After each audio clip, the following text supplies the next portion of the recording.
Grande es este misterio de la piedad.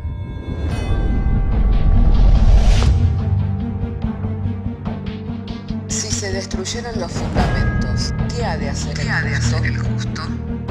Porque con un solo sacrificio hizo perfecto para siempre a los santificados. Justificados por la fe, tenemos paz para con Dios.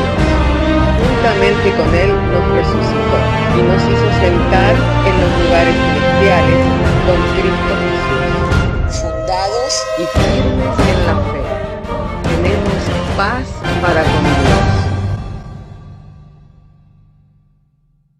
Bienaventurados los pobres en espíritu, porque de ellos es el reino de los cielos. Bienaventurados los que lloran, porque ellos recibirán consolación. Bienaventurados los mansos, porque ellos recibirán la tierra por heredad. Bienaventurados los que tienen hambre y sed de justicia, porque ellos serán saciados. Bienaventurados los misericordiosos, porque ellos alcanzarán misericordia. Bienaventurados los de limpio corazón, porque ellos verán a Dios. Bienaventurados los pacificadores, porque ellos serán llamados hijos de Dios. Bienaventurados los que padecen persecución por causa de la justicia, porque de ellos es el reino de los cielos. Bienaventurados sois cuando por mi causa os vituperen y os persigan, y digan toda clase de mal contra vosotros mintiendo. Gozaos y alegraos, porque vuestro galardón es grande en los cielos.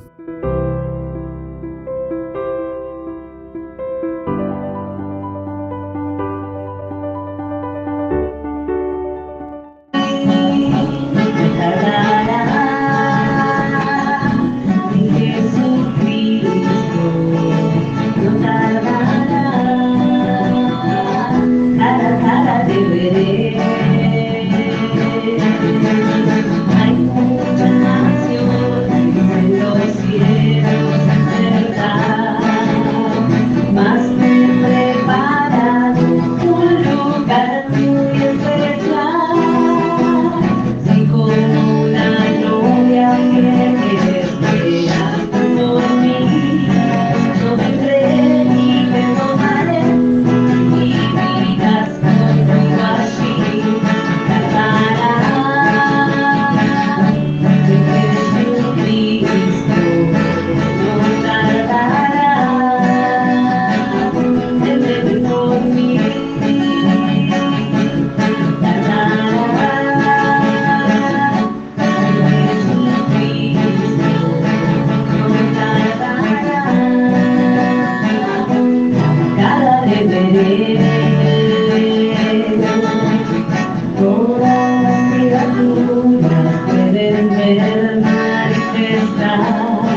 Alabado sea el nombre del Señor. Muchas gracias por compartir esta alabanza, lo cual nos recuerda, amén, de que el Señor no retarda su promesa como algunos la tienen por tardía, sino que es paciente para con todo, no queriendo que ninguno se pierda, sino que todos procedan al arrepentimiento para alcanzar salvación y vida eterna, amén. Y estamos aguardando la venida, la esperanza bienaventurada que es en la segunda venida del Señor. Vamos a compartir de la palabra de Dios, de modo que si tienen sus Biblias, les invito a que puedan abrir conmigo sus Biblias en la segunda carta a los Corintios, segunda de Corintios capítulo 5, para dar juntos lectura desde el verso 14 hasta el verso 21 inclusive. Entonces, si tiene su Biblia, le invito a abrir conmigo su Biblia en segunda de Corintios, capítulo 5, del verso 14 al 21 inclusive. Y estaremos dando lectura y lo haremos en el nombre del Padre, del Hijo y del Espíritu Santo, diciéndonos el Señor por medio de su santa y divina palabra.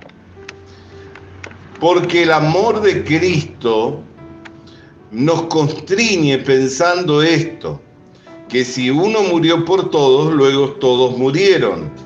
Y por todos murió para que los que viven ya no vivan para sí, sino para aquel que murió y resucitó por ellos. De manera que nosotros de aquí en adelante a nadie conocemos según la carne.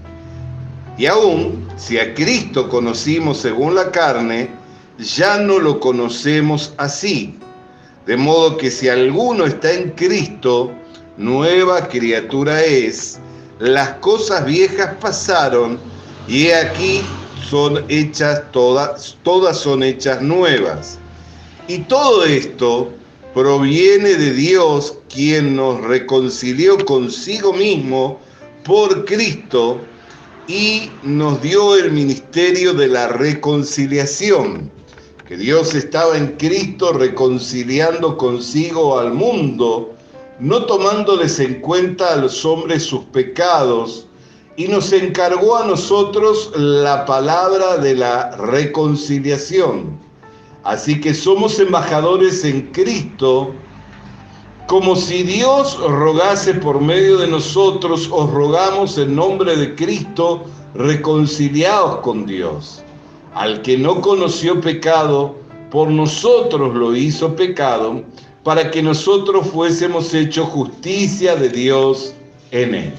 Hasta aquí vamos a estar dando lectura a las Sagradas Escrituras y quisiera que pudiéramos tener una palabra de oración, ya que la palabra de Dios es viva y es eficaz, pero nosotros muchas veces venimos con prejuicios, con ideas preconcebidas, entonces que podamos vaciarnos de todas esas ideas para recibir la palabra como lo cual es, como palabra de Dios.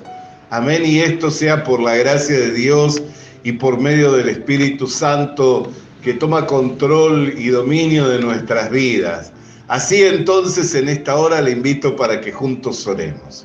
Padre, queremos darte gracias porque nos envías tu palabra y nos das, Señor, la gracia de poder estar congregados en tu nombre para oír, para recibir la palabra verdadera del Evangelio.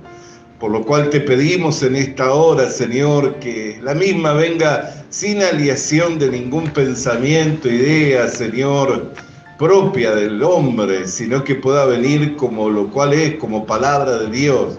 Que podamos ser un conducto limpio, Señor, para que esa palabra llegue a nuestras vidas de manera tal que haga la obra para lo cual tú la envías.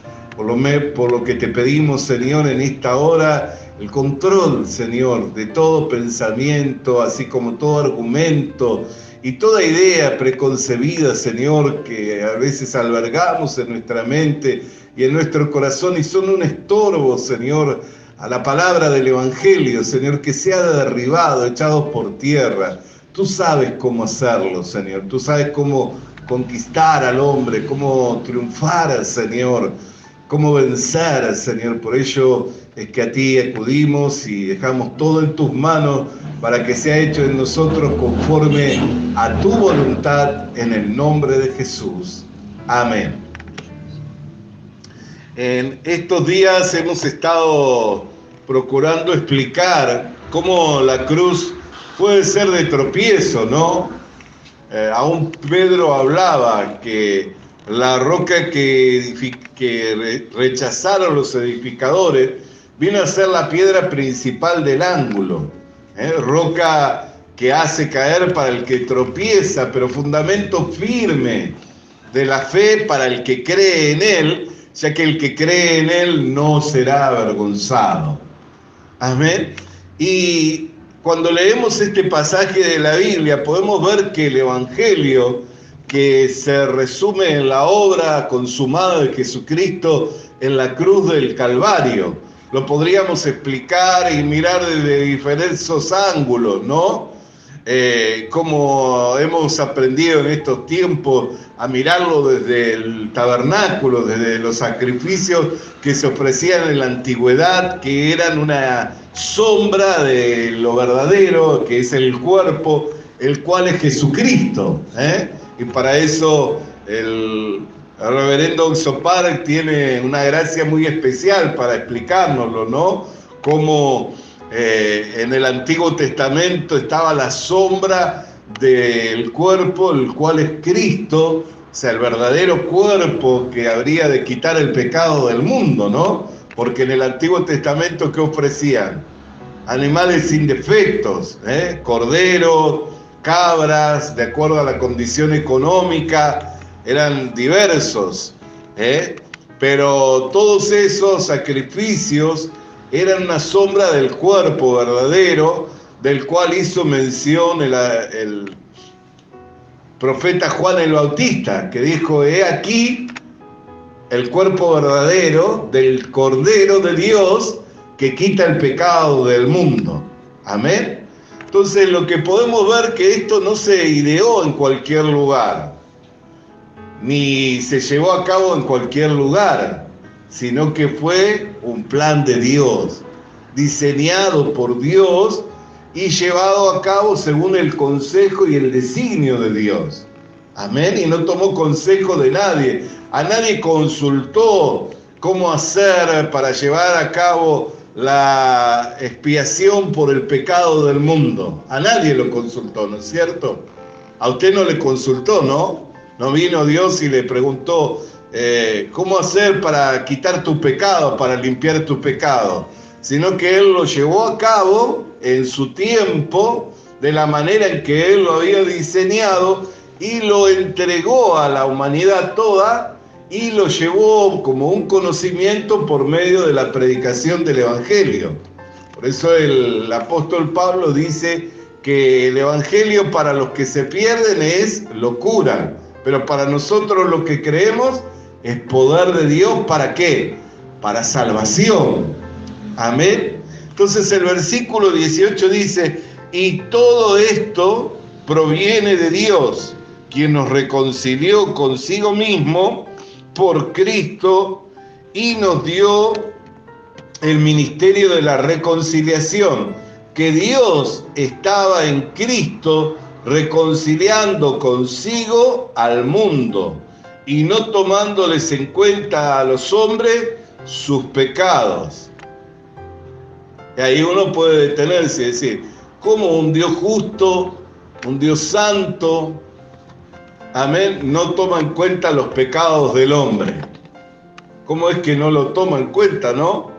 Porque Él es justo. ¿Acaso podrá pasarlo por alto? ¿Podrá hacer la vista gorda? Pero si nosotros seguimos leyendo y cuando llegamos al verso 21, ¿qué es lo que nos dice? Al que no conoció pecado, lo hizo pecado. Al que no conoció pecado, por nosotros lo hizo pecado, para que nosotros fuésemos hechos justicia de Dios en él. Entonces, no es que Dios hizo la vista gorda del pecado, sino que cargó el pecado de la humanidad y ejecutó el juicio del pecado y del pecador en el cuerpo verdadero, en el verdadero cuerpo, que habría de expiar los pecados de la humanidad. Por eso es que todos los otros cuerpos de animales que eran una sombra del verdadero cuerpo, el cual es Jesucristo, quien vendría a expiar, a cargar. Por eso es que todo tenía una forma de ceremonia. No es que uno podía matar un animal cualquiera. ¿Cómo debía ser el animal? Sin defecto. Y debía observarse durante 4 días. Antes de la celebración de la Pascua se separaba un animal de la majada. ¿Para qué? Para observarlo. Lo tenían ahí para observarlo. Porque si yo voy apurado, he pecado y llega el tiempo de la expiación por mis pecados, entonces voy a ir a la majada a tomar un cordero para llevarlo al sacerdote para ser sacrificado. ¿Cómo es eso? A las apuradas, ¿no? Entonces puedo llegar a tomar un animal que tenga algún tipo de defecto y como estoy apurado, entonces voy y lo llevo adelante del sacerdote, y cuando el sacerdote me dice algo, lo que pasa es que estaba apurado. Entonces Dios lo hizo todo y lo diseñó todo de una manera perfecta. Por eso es que es muy lindo apreciar cuando se enseña correctamente la ceremonia de los sacrificios del antiguo pacto por el cual se limpiaban los pecados de la nación de Israel.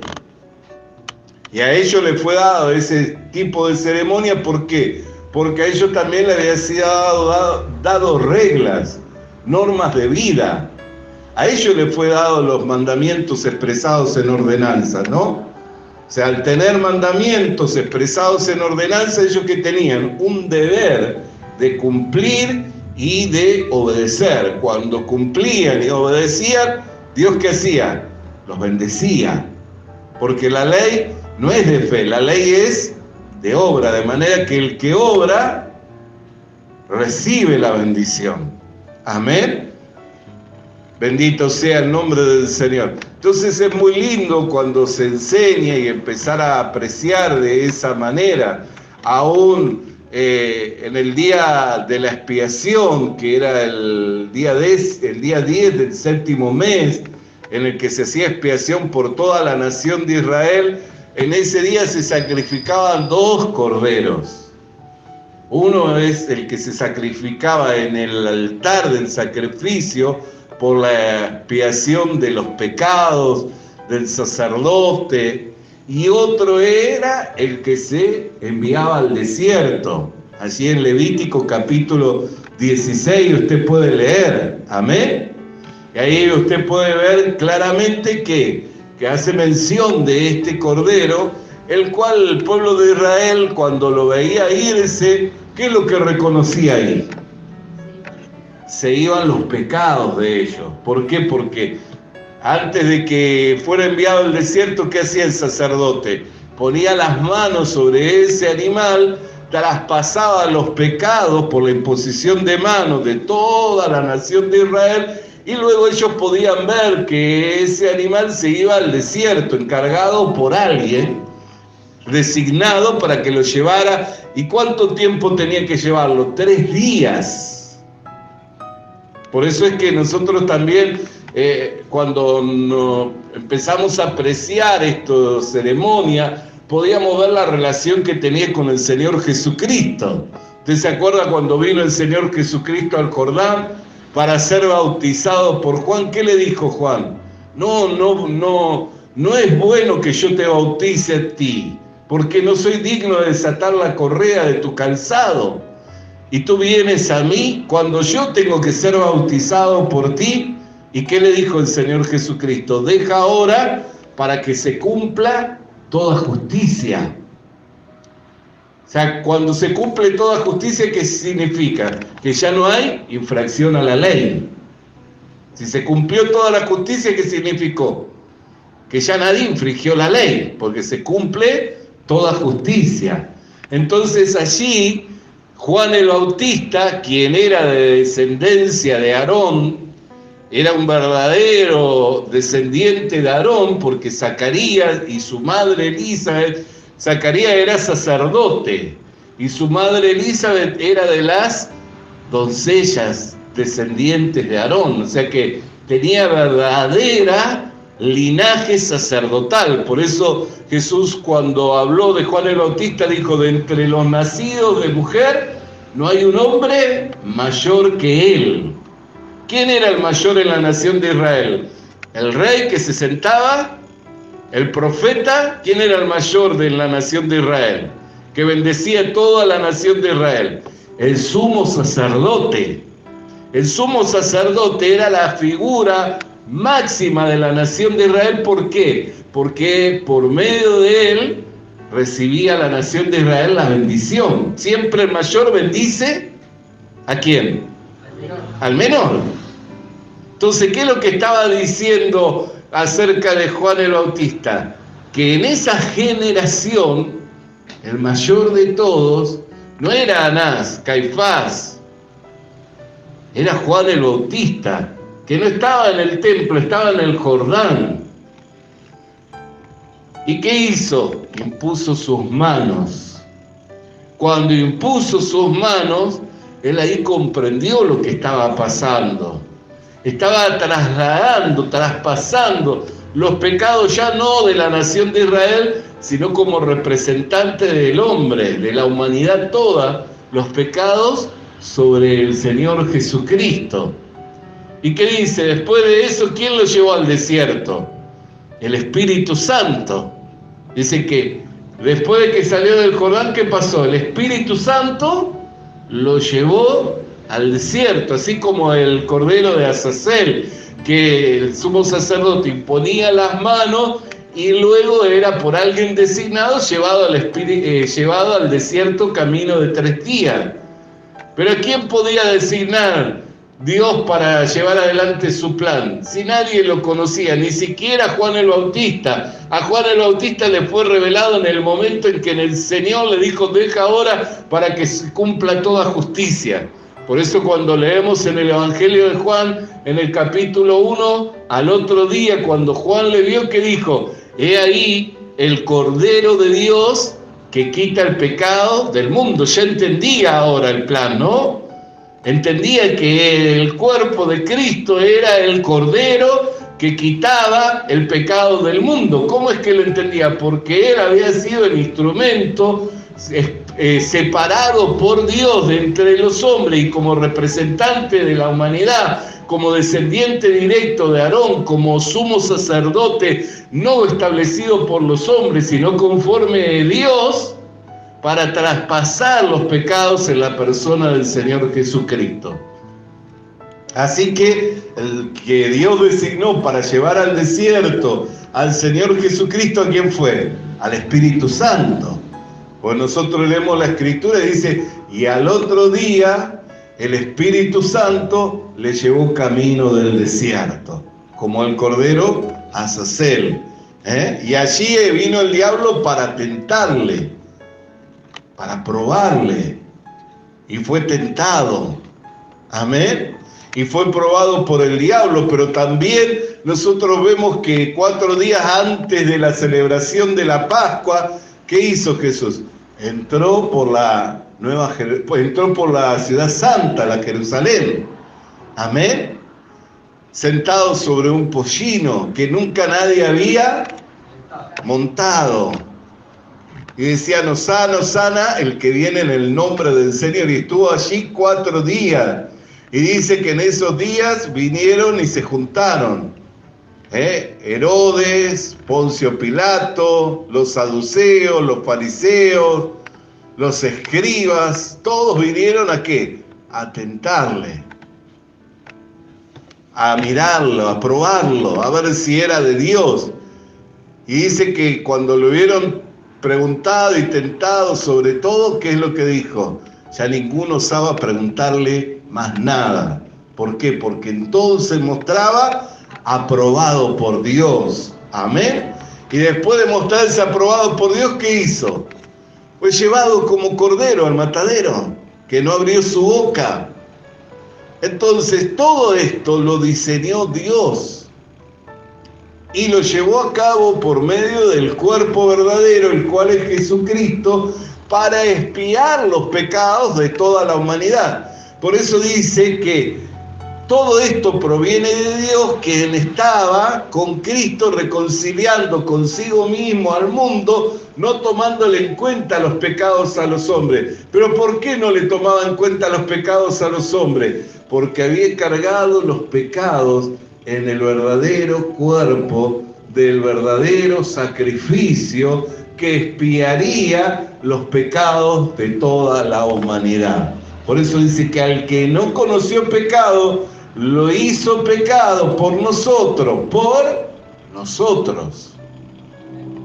Por eso dice la Escritura que Dios nos ama de tal manera que no nos negó ni siquiera la vida de su propio Hijo. De ahí que Pablo decía, el amor de Dios me aprieta el pecho cuando pienso en que Cristo murió por todos. Y si murió por todos, todos morimos en Él. Amén. Entonces, mientras uno está vivo, tiene que pagar todas las deudas, ¿no? Si usted está vivo y incumplió una deuda o está penando en una cárcel, ¿qué tiene que hacer? Pagar. Pero cuando muere, ¿se le sigue cobrando la deuda? No, porque ya murió. Y Pablo estaba entendiendo estas cosas. Y decía, mientras nosotros estábamos bajo la ley, éramos esclavos. Estábamos sometidos por la ley a obedecer, a cumplir. Si no cumplíamos, éramos deudores. Pero venido Cristo, amén, venido Cristo nos libertó de la esclavitud. ¿La esclavitud de qué? De estar teniendo que cumplir por medio de la obediencia. De estar teniendo que cumplir con todos los mandamientos expresados. ¿Por qué? Porque Pablo después lo explica. Si bien los mandamientos eran para la nación de Israel y no era para el gentil, pero también acusa al gentil. Dice, hombre, tú quien quiera que seas, eres inexcusable. O sea, hombre, quien quiera que tú seas, ya seas gentil, seas esclavo, seas libre, seas sabio, seas ignorante, seas de la nación de Israel, quien quiera que tú seas, hombre, eres inexcusable, no te puedes excusar. ¿Por qué? Porque su eterno poder y su deidad se hacen claramente visibles por medio de las cosas creadas.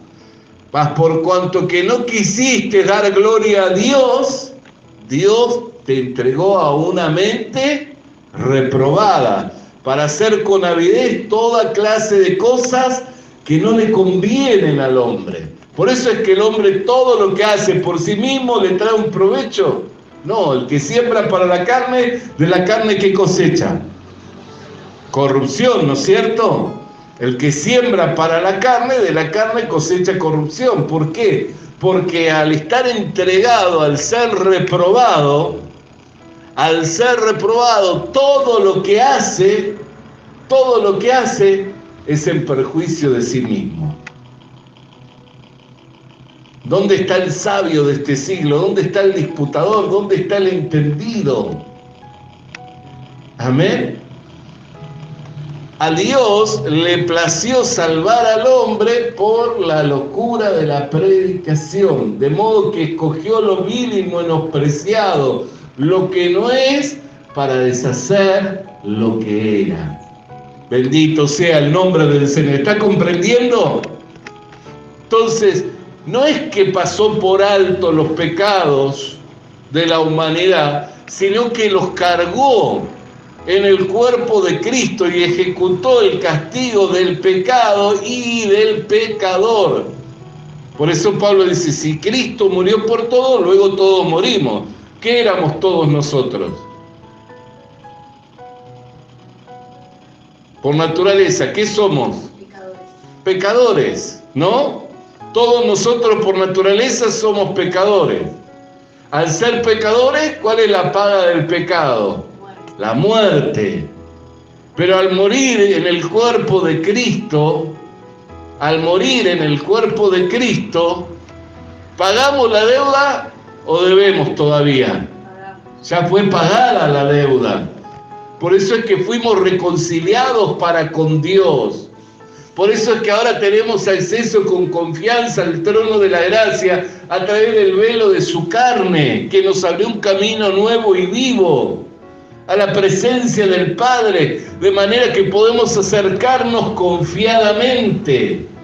Esto es lo que nos enseña el Evangelio. Y usted lo puede mirar desde el Antiguo Testamento, lo puede mirar desde las cartas del apóstol Pablo, lo puede mirar desde el Evangelio. Y todo ello que nos enseña, que Cristo Jesús cargó los pecados de la humanidad para saldar la deuda que le era contraria a la humanidad, de manera tal que los pecados ya quedaron saldados. ¿Para qué? Para que nosotros que vivamos para aquel que murió y resucitó por nosotros.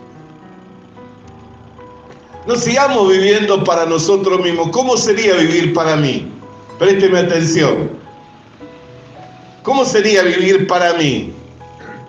Queriendo por mí mismo salir adelante de Dios, siendo vencedor, triunfando por obras que yo haga. Eso sería vivir para mí. Salir por mí mismo delante de Dios, queriendo vencer, queriendo triunfar. Por eso dice que muchos vendrán en aquel día y dirán, y en tu nombre. Y otros dirán, ¿cuándo es que no te servimos? ¿Cuándo es que no vinimos a ti? ¿Por qué? Porque estaban llenos de obra. Pero por obra ningún hombre puede ser justificado, ya que por medio de las obras el hombre no es justificado. ¿Cómo sabemos que por medio de las obras el hombre no es justificado? Porque no se trata de hacer cualquier obra que nos venga al corazón de querer hacer para agradar a Dios. Si usted quiere hacer obras, tiene que hacer las obras que Dios manda. ¿Cuántas son esas obras que Dios manda? ¿Sabe usted? ¿Sabe usted cuántas son esas obras que Dios manda? 613, que tienen que ver con ordenanzas que usted tendría que cumplir, en guardar, y con cosas de las que tendría que abstenerse, y también con ceremonias que tienen un día en particular y aún un lugar en particular. Por eso la nación de Israel, las fiestas no las celebraba en cualquier lado, no es que las celebraban en donde quisieran. Tenían que subir a Jerusalén para celebrar las fiestas. Por eso es que hay gente que en este tiempo está observando el calendario hebreo para celebrar y para festejar la fiesta. Y si uno quiere hacer obra para hacer agradable a Dios, sepa que tiene que cumplir con todas las obras. Y hoy nosotros lo explicábamos, ¿no? Y Pablo lo dice claramente allí en la carta a los Gálatas, en el capítulo 5, dice, verso 3, yo testifico a todo hombre que el que se circuncida está obligado a cumplir con toda la ley. ¿Y qué es la circuncisión? Es el inicio, es el rito de la iniciación para poder hacer las obras que a Dios le agradan. Porque ¿qué fue lo primero que le dio Dios a Israel? La circuncisión, para que se iniciaran como hebreo. Todo varón tiene que ser circuncidado. Pero esa iniciación, eso era la iniciación. Después había todo un conjunto de cosas y ceremonias que debían de cumplirse, de guardarse, de abstenerse, lo cual es muy complejo. Por eso dice que todo el que quiere hacer una obra, sepa que tiene que hacer todas las obras. No es que, la que me viene al corazón, hoy quiero predicar, predico, hoy quiero ofrendar, ofrendo, hoy quiero hacer caridad, hago caridad, hoy quiero visitar enfermo, visito enfermo, hoy quiero orar, oro. No, si usted quiere vivir por obra, tiene que hacer todas las obras. Y es más, el Evangelio es mucho más gravoso, le puedo decir. Si usted quiere vivir en el Evangelio por obra, es mucho más gravoso. Cuando dice la Escritura, mando que todo hombre en todo lugar levante manos santas, orando en todo tiempo. ¿Usted ora en todo tiempo? No, ¿no es cierto? Entonces, ¿cómo hace para vivir el Evangelio si lo vive por medio de obra y no por medio de la fe? Es imposible, es más, mucho más gravoso. Aún Jesucristo lo agravó la ley de tal manera que dijo, vieron que la ley dice, no matarás, mas yo digo, cualquiera que le diga tonto a uno de sus hermanos, ya es culpable de homicidio. O sea, es mucho más gravoso.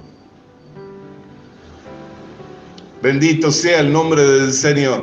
Entonces, el apóstol Pablo testificaba y decía, cualquiera que quiere guardar una obra para agradar a Dios, sepa que tiene que guardarlas todas. Y son 613 que ni siquiera las conocemos ni sabemos. Yo tengo ya, no sé, con más de 35 años leyendo la Biblia y no conozco todos los mandamientos, los 613 no los conozco. Pero tiene que ver con abstenerse de alimentos, tiene que ver aún de mezclar. Yo no podría estar usando, por ejemplo, esta camisa, porque tiene mezcla de 2 hilos, algodón y acrílico, ¿no es cierto? Y en la camisa del sacerdote, ¿qué tenía que ser? Tenía que ser de un solo hilo, no podía haber mezclas. Entonces, habría alimentos como ciertas frutas que no podría comer, que son híbridas o que son de injertos, que no tendría que abstenerme. La carne con su sangre, lo rico que es, ¿no? Un buen asado jugoso, tendría que abstenerme. Entonces, ¿cuántas cosas hay? Y tendría que subir a Jerusalén en ciertas fechas para celebrar las fiestas, guardando los calendarios y todo eso, que no tenemos ni idea. Y no tenemos idea, ¿por qué? Porque Dios no lo ha dado eso para nosotros. Los que no íbamos detrás de esta justicia, como Israel, que iba detrás de esta justicia por medio de las obras, y no la pudieron alcanzar, nosotros que no íbamos detrás de esta justicia, porque ignorábamos esta justicia, la alcanzamos por medio de la fe en Jesucristo.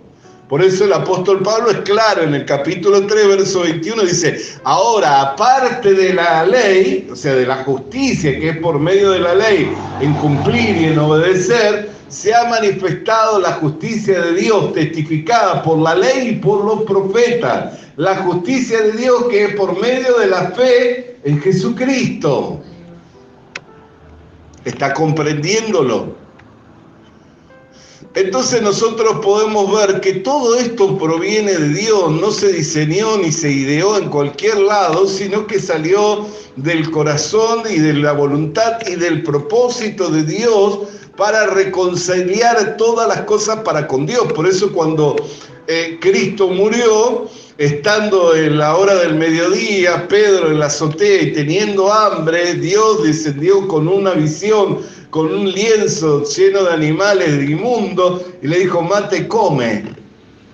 Y él dijo, no, porque desde mi juventud nunca nada inmundo entró en mi boca.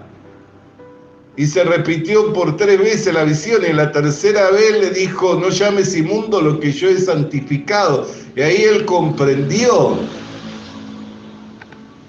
que Dios estaba preparando su corazón, ¿para qué? Para no llamar inmundo a Cornelio y a los de la casa de Cornelio, porque lo estaba comisionando para compartirle el Evangelio, y cuando él abriera la boca estaría Dios derramando su Espíritu Santo, confirmando que no había excepción de persona, que la promesa que le había sido dada a Israel también era para los que no eran israelitas, y que iba a cumplirse por medio de la fe en el Señor Jesucristo. ¿Qué hicieron los Cornelio y la familia de Cornelio? ¿Obedecieron a la ley? ¿Cumplieron con las ordenanzas? ¿Cumplieron con los mandamientos? No. Escucharon la palabra verdadera del Evangelio, creyeron y fueron sellados con el Espíritu Santo de la promesa, la que Dios ha dado a todos los que creen en su nombre. Alabado sea el nombre del Señor. No hicieron otra cosa. No recibieron el Espíritu Santo por obra, sino que lo recibieron por el creer con fe. Y ese es el sello de la redención, de la posesión adquirida por Dios, la cual habrá de tomar, la cual habrá de resucitar en el postrer día y le dará herencia con todos los santificados. La gente quiere recibir herencia, pero no se ve como santificado. ¿Cómo es esto? Porque la herencia es con todos los santificados, ¿no es cierto? ¿No dice la Escritura que los que van a recibir herencia y los que van a heredar el reino de los cielos son los santos? Entonces, ¿cómo puede un pecador? Es más, un pecador ni siquiera Dios le oye, porque Dios a los pecadores no los oye. Claramente dice, no es que se ha cortado el brazo de Dios, ni se ha cerrado el ojo, ni el oído de Dios para no oír, sino que vuestros pecados hacen separación entre vosotros y vuestro Dios, y Él esconde su rostro para no ver.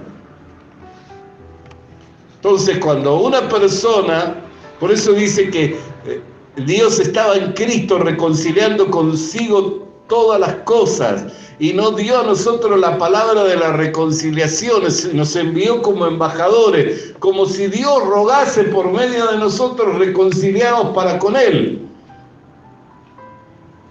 Si Dios quiere que el hombre se reconcilie para con Él, ¿le va a seguir teniendo en cuenta los pecados? ¿Le va a seguir culpando por los pecados? ¿Le va a seguir condenando por los pecados? ¿Acaso hay reconciliación en dos personas que se están demandando constantemente sus obligaciones? ¿Hay reconciliación? No hay reconciliación. ¿Cuándo se obtiene la reconciliación?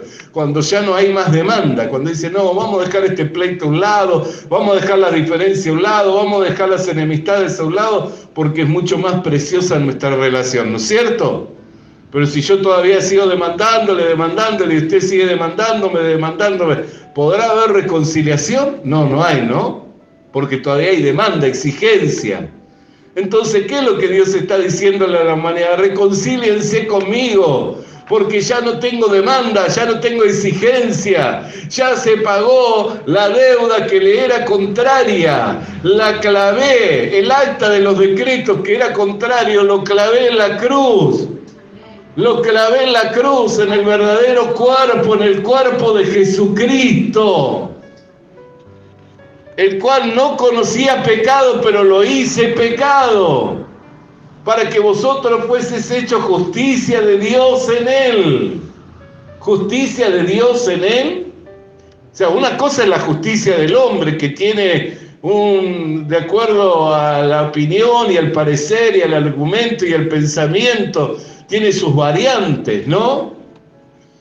Los otros días escuchaba que en uno de los países, creo que de Europa del Norte, querían establecer una embajada saudí, querían hacer una gran mezquita. Y le dijeron a la embajada, sí, pero la mezquita no. Directamente, rotundamente. ¿Por qué? Porque si nosotros, occidentales, cristianos, queremos ir y poner en sus países un templo y predicar el Evangelio, no tenemos esa libertad. Entonces, ¿por qué si en su país nosotros no vamos a gozar de esta libertad, ustedes van a venir a nuestro país a aprovecharse de las libertades nuestras? Entonces los trancaron. Los trancaron rotundamente. Entonces nosotros podemos mirar, hermano querido y hermana querida, que en diferentes lugares la justicia o el pensamiento, los árabes, los musulmanes dijeron, tenemos derecho allí, y porque como hay libertad de culto y cualquiera puede venir y abrir un lugar de culto y de adoración a Dios, podemos ir y abrir una gran mezquita nosotros. Pero lo pensaron más profundo y dijeron, no es así, tenemos libertad y la ley ampara la libertad de culto, pero en base al criterio de ustedes, nosotros vamos a juzgarle a ustedes con su propio criterio. Así que si usted hace el juicio sobre quienes quieren abrir un templo cristiano en su país y no le permiten, sino que por el contrario le matan, le persiguen y los terminan quemando, entonces nosotros con la base de su juicio y su criterio les vamos a juzgar en nuestro país. Entonces los juzgaron con su propia ley y los trancaron. Por eso es que los juicios, las leyes entre los hombres van teniendo criterios diferentes según el lugar geográfico, el pensamiento y la cultura. Pero la justicia de Dios no es algo para tomar a la ligera. ¿Por qué? Porque el único juez justo y verdadero que hay es Dios, quien juzga sin acepción de persona, porque está por arriba del hombre y todo lo conoce del hombre. Entonces puede juzgar con justo juicio. Y si Él nos llama justicia de Dios, si Él nos llama justos en Cristo, ¿nosotros qué debiéramos decir o cómo debiéramos pensar? ¿Que somos pecadores o que somos justos? Que somos justos. Pero si usted habla con la mayoría de los que hoy están siendo adoctrinados, ¿qué dicen? Somos pecadores arrepentidos. ¿Ve? Y usted le pregunta, ¿qué sos? ¿Justo o sos pecador? No, sigo siendo pecador, arrepentido. Pero el arrepentimiento, y ya con esto voy a ir concluyendo, porque tenemos que comer la Santa Cena, el arrepentimiento no limpia los pecados. Dios no dio el limpiar pecados con arrepentimiento, muchas lágrimas. ¿Me comprende? ¿Está atento? Dios no dio limpiar pecados con lágrimas de cocodrilo. Dios dio para limpiar los pecados la sangre. La sangre es la vida de la carne y Dios la dio para remisión de pecados.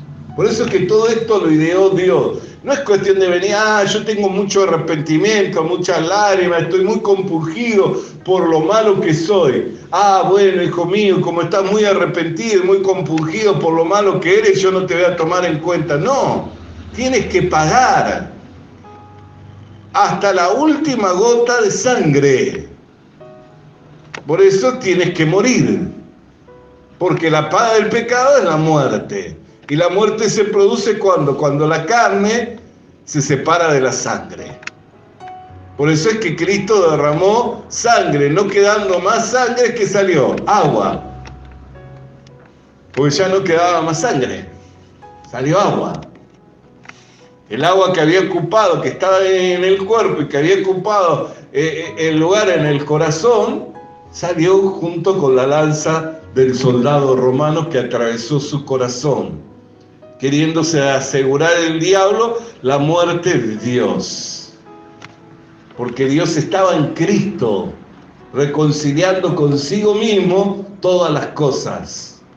Pero como Dios no podía dejar ver al santo corrupción, ¿qué hizo? Al tercer día envió el Espíritu Santo, levantándolo victorioso de entre los muertos, y se llevó consigo cautiva la cautividad.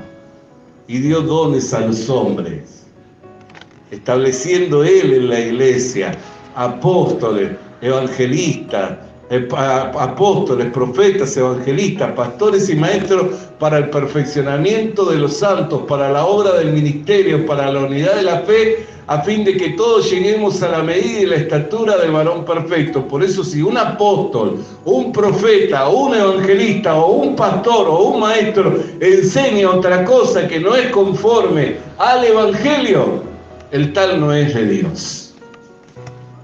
El tal no es de Dios. Porque Dios, al que envía, su palabra le da. Amén.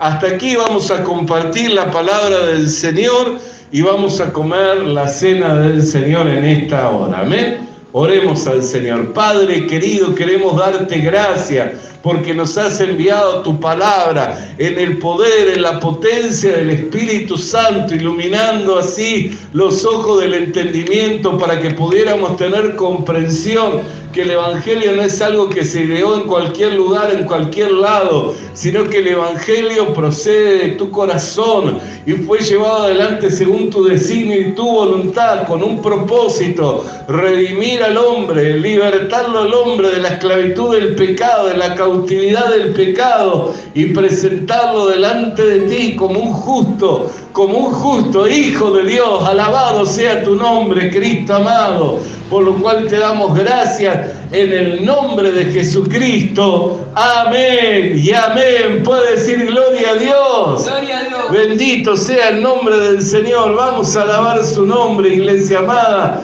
Mientras comemos la cena del Señor, vamos a estar alabando su nombre. Al mirar tu santidad, somos transformados a amarte. Al mirar tu majestad, de gloria en gloria cámbianos, Señor. Ven y llena esta casa con tu gloria. Ven y llena esta casa con tu gloria. La gloria postrera será mayor que la primera. Aumenta en mí tu gloria, oh Jesús. Ven y llena esta casa con tu gloria. Ven y llena esta casa con tu gloria.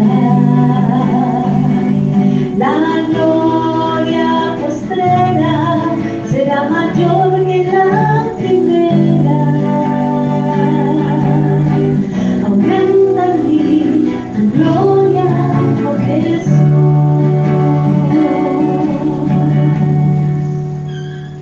Hermanos, vamos a dar lectura a las Sagradas Escrituras, en donde está establecido para nosotros cómo hemos de participar de la Cena del Señor. De manera que si tiene su Biblia, le invito a que abra conmigo su Biblia en 1 Corintios capítulo 11, verso 27, lo cual nos dice así: de manera que cualquiera que comiere este pan o bebiere esta copa del Señor indignamente, será culpado del cuerpo y de la sangre del Señor. Por tanto, pruébese cada uno a sí mismo y coma así del pan y beba de la copa. Porque el que come y bebe indignamente sin discernir el cuerpo del Señor, juicio come y bebe para sí. Por lo cual hay muchos enfermos y debilitados entre vosotros y muchos duermen. Si pues nos examinásemos a nosotros mismos, no seríamos juzgados, mas siendo juzgados somos castigados por el Señor. Así que, hermanos míos, cuando os reunís a comer, esperaos unos a otros. Yo he visto a lo largo del tiempo en que muchos hermanos, cuando llegan al momento de la celebración de la Santa Cena, se abstienen de participar. Y muchos de ellos tienen como motivo o argumento el que no se comportaron correctamente, que no hicieron las cosas correctamente.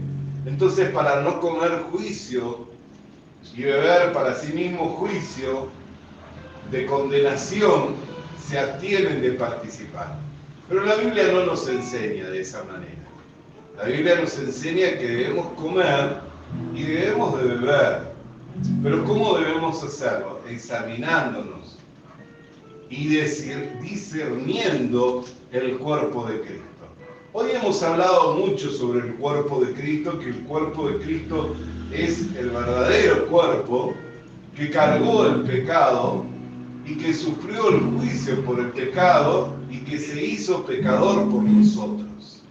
Entonces, cuando hablamos de discernir el cuerpo, justamente habla de llegar a tener ese entendimiento que nos da el Evangelio y comer de la cena del Señor con fe. Si yo tengo fe en que el verdadero cuerpo, que es Cristo, en Él cargó Dios los pecados de toda la humanidad y ejecutó el juicio por el pecado y sobre el pecador, entonces tengo que entender que soy digno de participar de esta mesa y de comer de su cuerpo y de beber de su sangre. ¿Por qué? Porque me encuentro ya formando el cuerpo de Cristo en la tierra, formándome con Él, en uno con Él, habiendo sido reconciliado por medio de su sangre, en la entrega de su sacrificio. Entonces para mí es verdadera comida y verdadera bebida, como dijo Jesús, que todo el que come mi carne y bebe mi sangre tiene vida eterna. ¿Por qué? Porque mi carne es verdadera comida y mi sangre es verdadera bebida. Entonces, si lo hago con esa convicción, cuando como la Santa Cena, para mí no es juicio, sino que es una gracia, estar formando el cuerpo de Cristo aquí en la tierra. Lo cual es una gracia, ¿por qué? Porque me permite que Cristo se manifieste a este mundo a través de esta herramienta, de este instrumento, y se dé a conocer. Por eso es que Él está en nosotros y nos envía como embajadores, nos da el ministerio de la reconciliación como si Él estuviera rogando por medio nuestro a los hombres que se reconcilien para con Él. ¿Por qué? Porque ya no les toman cuenta los pecados, ya no les está demandando la paga del pecado, porque Él ya pagó esa deuda. Lo que le está diciendo al hombre, que venga a Él. Por eso se levantó en el gran día de la fiesta y dijo: todos los que están cargados, todos los que están trabajados, vengan a mí y yo los haré descansar. Dios está queriendo que vengamos a Jesucristo y que descansemos por medio de Jesucristo. Amén. Entonces vamos a orar y vamos a comer del cuerpo y beber de la sangre con esta convicción, que es la que nos da el entendimiento que Dios nos ha dado por medio de la iluminación a través del Espíritu Santo por el mensaje del Evangelio. Amén. Padre, te damos gracias porque tú eres quien nos entrega la verdadera comida y la verdadera bebida que trae vida eterna a los hombres, al entregarnos tu cuerpo de carne y al derramar tu sangre en la cruz del Calvario para cubrir la multitud de nuestros pecados. Por lo cual hoy somos dignos de participar de esta mesa y de manifestarnos a este mundo como tu cuerpo, como miembro parte de tu cuerpo, lo cual es la evidencia que tenemos la vida eterna y que formamos tu iglesia aquí en esta tierra. En el nombre de Jesús, amén. Amén. Porque yo recibí del Señor lo que también os fue enseñado, que la noche que el Señor Jesús fue entregado, tomó el pan, habiendo dado gracias, dijo: este es mi cuerpo, no dijo el símbolo, este es mi cuerpo que por vosotros es partido. Vamos a participar del cuerpo del Señor Jesucristo, mientras los hermanos cantan y alaban al Señor. El Espíritu de Dios está en este lugar. El Espíritu de Dios se mueve en este lugar. Está aquí para consolar, está aquí para liberar, está aquí para guiar. El Espíritu de Dios está aquí. El Espíritu de Dios está en este lugar. El Espíritu de Dios se mueve en este lugar. Está aquí para consolar, está aquí para liberar, está aquí para guiar. El Espíritu de Dios está aquí.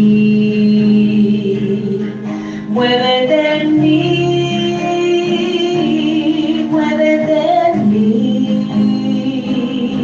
muévete en mí, muévete en mí. mi mente, mi corazón, llena mi vida de tu amor. Muévete en mí, Dios Espíritu, muévete en mí. Y habiendo tomado el pan, lo partió y dijo: tomad, comed, esto es mi cuerpo que por vosotros es partido. Haced esto en memoria de mí. Participemos juntos de el cuerpo del Señor Jesucristo. Amén. Alabado sea su nombre. Bendito y santo es su nombre.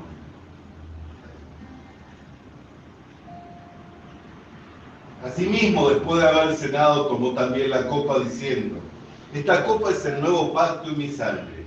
Haced esto todas las veces que la bebiereis en memoria de mí. Así pues, cada vez que partimos el pan y bebemos la copa, la muerte del Señor anunciamos hasta que Él venga. Bendito y santo sea su nombre. La sangre del Señor.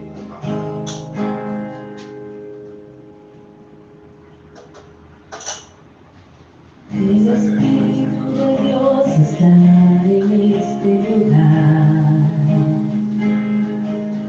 El Espíritu de Dios se mueve en este lugar. Está aquí para consolar, está aquí para liberar, está aquí para guiar. El Espíritu de Dios está aquí. El Espíritu de Dios está en este lugar. El Espíritu de Dios se mueve en este lugar. Está aquí para consolar, está aquí para liberar, está aquí para guiar. El Espíritu de Dios está aquí. Muévete en mí.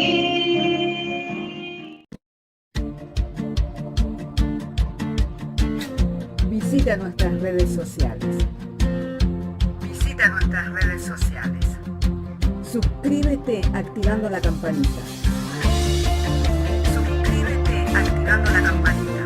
Comparte con nosotros el mensaje de la palabra de Dios. Comparte con nosotros el mensaje de la palabra de Dios.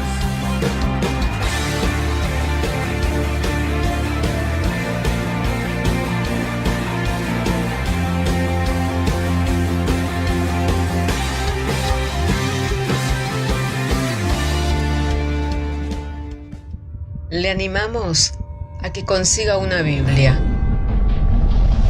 porque en ella encuentra la mente de Dios, el estado del hombre, el camino de salvación, la muerte de los pecadores y la felicidad de los creyentes. Sus doctrinas son santas, sus mandamientos son obligatorios, sus historias son verdad y sus decisiones inalterables. Léala para ser sabio, crea en ella para ser salvo y póngala en práctica para ser santo. Ella contiene luz para guiarle, alimento para reforzarle y consuelo para alentarle. La Biblia es el mapa del viajero, el bastón del peregrino, la brújula del piloto, la espada del soldado y la carta del cristiano. Le animamos a que consiga una Biblia,